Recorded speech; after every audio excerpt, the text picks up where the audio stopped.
Hello hello. एक बार सभी मेरे साथी कमेंट करके बताएंगे आवाज आप सब पहुंच रही है। एक बार सभी साथी कमेंट करके बताएंगे आवाज कैसी आ रही है। आवाज आ रही है, आवाज आ रही है, आवाज आ रही है। चलिए ठीक है, ठीक है, ठीक ठीक ठीक। दोस्तों, हौसलों की उम्मीद में जीतने की एक उम्मीद जिंदा रखो। हार जाओ सब कुछ, लेकिन कोशिश ऐसी करो कि लोग आपकी जीत का इंतजार करें, आपके जीत का जश्न मनाएं। मेरे दोस्त, अभी हाल ही में उत्तर प्रदेश पुलिस सिपाही भर्ती की परीक्षाओं की आंसर की जो है जारी कर दी गई है। अगर किसी परीक्षाओं लोग आप लोग जानते होंगे, ये परीक्षाएं जो है 5 दिन 10 शिफ्टों में संपन्न हुई थी। 23, 24, 25, 30 और 31। ये परीक्षाओं में अगर सबसे ज्यादा विवाद है किसी परीक्षा में, तो वो है 30 के सेकेंड शिफ्ट की परीक्षाओं में सबसे ज्यादा विवाद है। क्योंकि इस परीक्षा में लगभग लगभग 8 से 9 प्रश्न ऐसे मिले हैं जो या तो गलत तरीके से पूछे गए हैं, या फिर गलत उसका विकल्प दिया गया है, या फिर कहीं ना कहीं किसी न किसी माध्यम से उस प्रश्न का आंसर निकल कर सामने नहीं आ रहा है। तो मेरे दोस्तों, जो ये परीक्षाएं हुई थी, इसमें लगभग से लगभग 10 प्रश्न ऐसे निकले हैं जो गलत होंगे, या फिर इस पर आप लोग ऑब्जेक्शन लगा सकते हैं। तो मेरे दोस्त, इसी कड़ी में मैं लेकर आ चुका हूं आज के 30 का सेकेंड शिफ्ट का जो रीजनिंग का पेपर हुआ था, उसका मैं आप लोग को बताऊंगा कौन कौन सा प्रश्न है आप ऑब्जेक्शन लगा सकते हैं। क्योंकि 30 के सेकेंड शिफ्ट में जो परीक्षाएं हुई थी, वो जो है उस पर आप ऑब्जेक्शन डाल सकते हैं कि कौन कौन से प्रश्न आपके गलत तरीके से जांचे गए थे, या फिर कैसे कैसे उसमें हम ऑब्जेक्शन लगा सकते हैं। आइए एक बार देख लेते हैं कौन कौन से प्रश्न वो थे जिस पर हम लोग ऑब्जेक्शन लगा सकते हैं। तो हमारे सामने जो पहला प्रश्न है वो है वेन आरेख का। बोल रहा है, जा तो रही है आवाज। एक बार मेरे साथ सभी साथी बताएंगे आवाज कैसी आ रही है। इधर से भाई ऑडियो वीडियो सब तो क्लियर है। चलिए ठीक है, ठीक है, ठीक है, ठीक है। तो पहला प्रश्न हमारे सामने क्या है, वेन आरेख का जो प्रश्न है वो, आइए उसको देख लेते हैं। इसमें जो है क्या कहते हैं, जो भारतीय बोर्ड ने इसका आंसर बी माना है, लेकिन इसका आंसर बी नहीं होगा। क्यों नहीं होगा? क्योंकि जो है ये बोल रहा है परीक्षा प्रश्न और अभ्यास। अब भारतीय बोर्ड ने किस तरीके से बी माना है इस पर तो कुछ कहा नहीं जा सकता, लेकिन इसका जो आंसर होना चाहिए वो होना चाहिए सी नंबर। आइए हम देख लेते हैं कैसे सी होगा। क्योंकि आप देखते होंगे परीक्षा और प्रश्न और अभ्यास, परीक्षा में जो है प्रश्न पूछे जाते हैं और अभ्यास एक अलग चीज है, अलग तरीके से किया जाता है। इसका जो सही आंसर मेरे हिसाब से बैठना चाहिए वो सी बैठना चाहिए, लेकिन भारतीय बोर्ड ने इस पर बी माना है। आप इस पर ऑब्जेक्शन, बिल्कुल इस पर ऑब्जेक्शन लगा सकते हैं, क्योंकि इसका आंसर जो होना चाहिए बी होना चाहिए। अगर मैं इसकी बात करूं तो ये भी तो कुछ इसी तरीके से है, तो इसके लिए इसको मैं मान सकता हूं कि बी भी अगर सही होगा तो कहीं ना कहीं डी भी सही होगा। तो इसके लिए एक दोनों ऑप्शन बाहर चले जाएंगे तो कहीं ना कहीं आपको ये मिल जाएगा, ये तो वैसे ही बाहर हो जाएगा, क्योंकि तीनों में से कोई इन दोनों का संबंध तो है। और मैं दूसरे प्रश्न की बात करूं तो दूसरा प्रश्न क्या बोल रहा है, नए साल की पार्टी में आमंत्रित 600 मेहमानों में से 250 ने भारतीय भोजन का विकल्प चुना। इसके अतिरिक्त 15 मेहमानों ने भारतीय और इतालवी भोजन दोनों खाए। अब यहीं से जो है प्रश्न क्या कह रहा है, यहीं से प्रश्न थोड़ा सा सस्पेंस में है। यहीं से प्रश्न थोड़ा सा सस्पेंस में है। अगर ये बोला होता 15 मेहमानों ने भारतीय और इतालवी, 15 मेहमानों ने केवल भारतीय और इतालवी भोजन खाए, तो फिर आप अगर केवल शब्द आ जाता, आइए हम इसका आरेख बना लेते हैं। आरेख बना के एक बार समझाते हैं तो इस पर जो आप लोग को बेहतर तरीके से समझ में आएगा। एक बार आरेख के माध्यम से देख लेते हैं। आप बोल रहा है तीन तीन तरीके के भोजन है, तीन तरीके के भोजन। आरेख का क्वेश्चन इस तरीके से सॉल्व किया जाता है, आप लोग जानते होंगे रीजनिंग में सॉल्व करते होंगे। तो आरेख का जो प्रश्न सॉल्व किया जाता है इस तरीके से सॉल्व किया जाता है। तो क्या है, तीन भारतीय भोजन है तो हमने तीन गोला ड्रा कर लिया, तीन गोला ड्रा कर लिया। एक तो है आपका भारतीय का, एक तो है मैंने मान लिया ये वाला भारतीय भोजन है। दूसरा भोजन दिया गया आपका इतालवी भोजन, मैंने मान लिया ये वाला इतालवी भोजन है। तीसरा भोजन जो दिया गया है आपका वो दिया गया है कॉर्निकल भोजन, तो हम इसको कॉर्निकल भोजन मान लिया। मेरे दोस्त, ये तीनों आपका जो है आरेख बन चुका है। अब इसमें बारी है कि डेटा भरने की, डेटा किस तरीके से भरा जाता है उसको हम देख लेते हैं। कह रहा है 600 मेहमान हैं, उसमें से 250 ने भारतीय, मैं भारतीय के ऊपर 250 लिख दिया, 250 भारतीय। उसके बाद कह रहा है इसके अतिरिक्त 15 मेहमानों ने भारतीय और इतालवी दोनों खाए, 10 ने इतालवी और कार्निकल दोनों खाए, 7 मेहमानों ने तीनों तरीके के भोजन खाए। अब हम समस्या ये आती है 7 मेहमानों ने तीनों तरीके के भोजन खाए, तो आप लोग बताएंगे एक बार कमेंट करके कि 7 कहाँ आ जाएगा जिसमें तीनों आरे जिसमें काट रहे हो, तो जरा हमको बताएंगे क्या इसमें तीनों आरे काट रहे हैं, क्या इसमें तीनों आरे काट रहे हैं?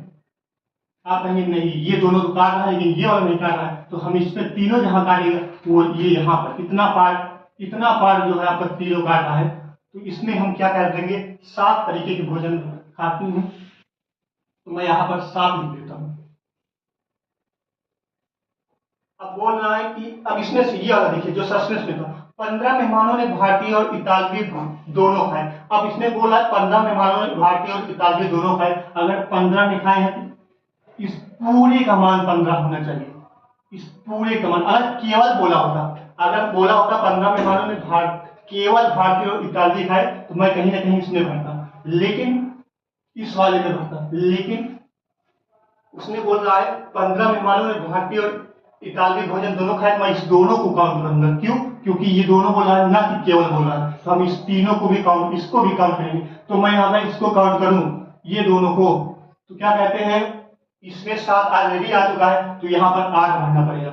बस भारतीय बोर्ड इसी यहीं पर पूरा 15 भरने की वजह से आपका विकल्प नंबर ए माना है, जिस पर आप ऑब्जेक्शन कर सकते हैं। अगर आप यहाँ पर 8 भरेंगे या फिर प्रश्न के थोड़ा सा संशोधन करने के बाद आपको देना चाहिए था, या फिर इसका विकल्प ए कभी नहीं मानना चाहिए था, आप इस पर भी ऑब्जेक्शन कर सकते हैं। तो कहीं ना कहीं आपका इस क्वेश्चन पे ऑब्जेक्शन के योग्य बनता है।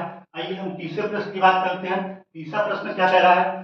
तीसरा प्रश्न ऐसा है जिसमें आप 2 कंडीशन लेकर चलेंगे, दोनों सेटिस्फाई होंगे और दोनों जो है आपका विकल्प में दिया गया है। तो इस तरीके का प्रश्न पूछने से मतलब ये होता है कि कहीं ना कहीं इस प्रश्न में भी गलती तो है, और अगर गलती है तो ऑब्जेक्शन करना हमारा धर्म है, हमारा कर्तव्य है, तभी हमारा मार्क्स जो है कहीं ना कहीं इंक्रीज होगा। मैं बात करूं अगर तीसरे प्रश्न की, तीसरा प्रश्न जो बोल रहा है 6 मित्र एक वृत्त में बैठे हैं, मैं इसको दोनों कंडीशन को आपको साथ में लेकर चलूंगा और साथ में बताऊंगा, तभी आपको लगेगा हाँ दोनों कंडीशन जो है क्लियर हो रही है। आइए हम दोनों कंडीशन को एक साथ लेकर चलते। तो 6 मित्रों में बैठा देता हूँ, दोनों बोलेंगे।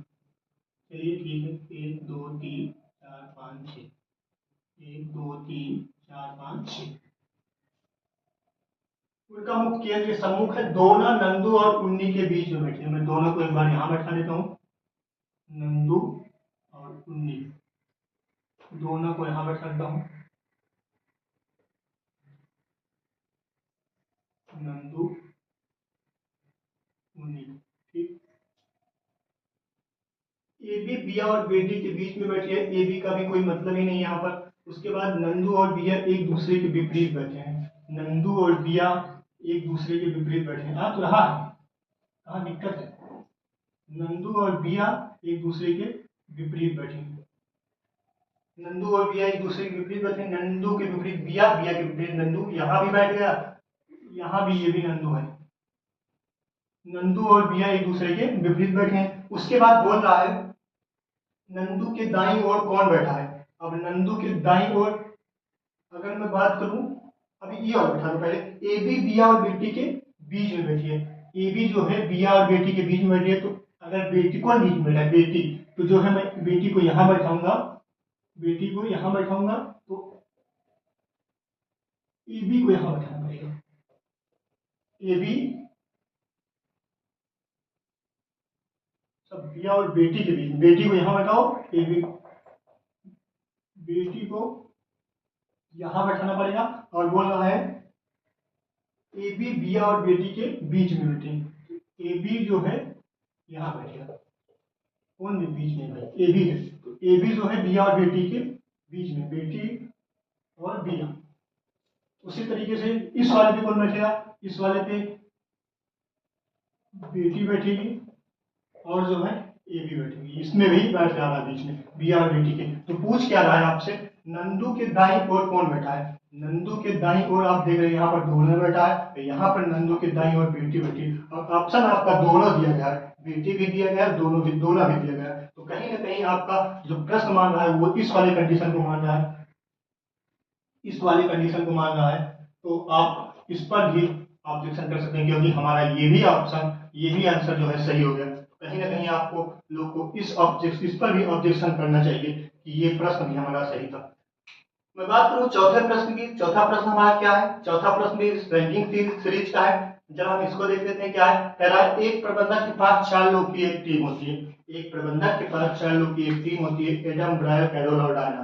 प्रत्येक की अलग अलग परियोजना समय सीमा होती है, 3 दिन, 4 दिन, 5 दिन, 6 दिन, लेकिन जरूरी नहीं है इसी क्रम में हो।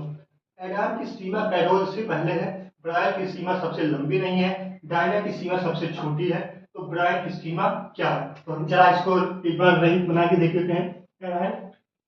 पहला 3 दिन, 4 दिन, 5 दिन, 6 दिन। अब बोल रहा है ब्रायर की ब्रायर की सीमा सबसे लंबी नहीं है, उसके बाद डायना की सीमा सबसे छोटी है। तो मैं सबसे छोटे को नीचे बैठा देता हूं यहां पर। उसके बाद बोल रहा है, इसको देखिए, एडम की सीमा कैरोल से पहले है, एडम की सीमा कैरोल से पहले है। अगर मैं एडम को यहां बैठा दूं, अगर मैं कैरोल एडम को यहां बैठा दूं और कैरोल को यहां बैठा दूं, एक पल के लिए मैं मान सकता हूं, अगर बाद में कोई दिक्कत होगी बदलना पड़ेगा। एडम की सीमा कैरोल से पहले है, एडम की सीमा जो है कैरोल से पहले है, नहीं, पहले एडोल है तब कैरोल है। एडोल की सीमा कैरोल से पहले है। ब्रायर की सीमा सबसे लंबी नहीं है। अब अगर मैं इस कंडीशन में बैठा हूं, तो ब्रायर को मुझे सबसे लंबा करना पड़ेगा, जबकि इसने बोल दिया है ब्रायर की सीमा सबसे लंबी नहीं है। तो आप इसको किस तरीके से बैठा सकते हैं? तो आपको जाहिर सी बात है कैरोल की सीमा यहाँ बैठा पाइए, एडम की सीमा यहाँ बैठा पाइए, तभी ये संभव है। तो हमारे पास इसको देख लेते हैं। एडम की सीमा यहाँ पर बैठा दूं, एडोल की सीमा यहाँ पर बैठा दो। उसके बाद बोल रहा है ब्रायर की सीमा सबसे लंबी नहीं है, तो आप ब्रायर को यहाँ बैठा सकते हैं। डायना की सीमा सबसे छोटी है, ये तो ठीक है। अब बोल रहा है ब्रायर की सीमा क्या है, या फिर आप इसको बोल रहा है आपका ब्रायर की सीमा क्या है। आप यहाँ पर भी इसको बैरोल को यहाँ भी बैठा सकते हैं, एडॉन को यहाँ भी बैठा सकते हैं, तब भी आपका एडॉन की सीमा कैरोल से पहले हो जाएगी, एडॉन की सीमा कैरोल से पहले हो जाएगी। कहीं ना कहीं इस ऑप्शन में जो है सब एक्सपेक्ट नहीं किया जा सकता था, निश्चित नहीं किया जा सकता था कि जो है ब्रायर की सीमा कहाँ पर है। तो ऑप्शन जो है आपका इसमें से अभी तक कोई ऑप्शन नहीं मिल रहा है, मतलब इसमें से ज्ञात नहीं किया जा सकता। तो कहीं ना कहीं आपको इस प्रश्न में भी ऑब्जेक्शन लगाने की योग बनता है। मेरे दोस्त, इतना प्रश्न जो है रीजनिंग में सस्पेंस था। उसके बाद जो है मैथ में भी ऐसे 3 से 4 प्रश्न हैं जो मैथ में भी गलत तरीके से पूछे गए थे, जिसका या तो आंसर नहीं मिल रहा था, या तो फिर कहीं ना कहीं वो प्रश्न में थोड़ी बड़ी गलती हो गई। अब आयोग जो है मान चुका है, आंसर क्या मान रहा है, कैसे मान रहा है, वो तो आप ऑब्जेक्शन करेंगे तभी कहीं ना कहीं कुछ ना कुछ हो पाएगा। तो मेरे दोस्त, उम्मीद करते हैं इतना ये सेशन आपको अच्छा लगा होगा।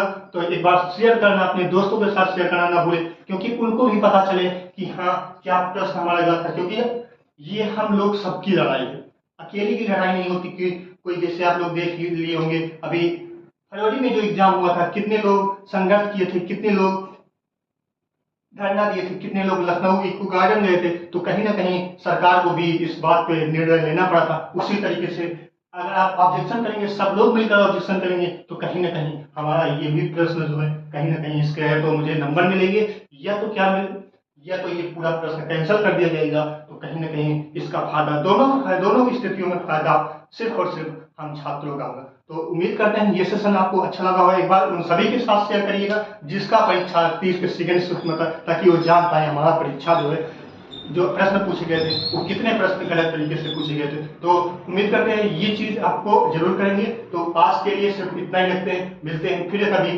किसी नई वीडियो के साथ, नए टॉपिक के साथ। तब तक के लिए आप लोग अपना ख्याल रखिए, पढ़ते रहिए, हंसते रहिए, मुस्कुराते रहिए। जय हिंद, जय भारत।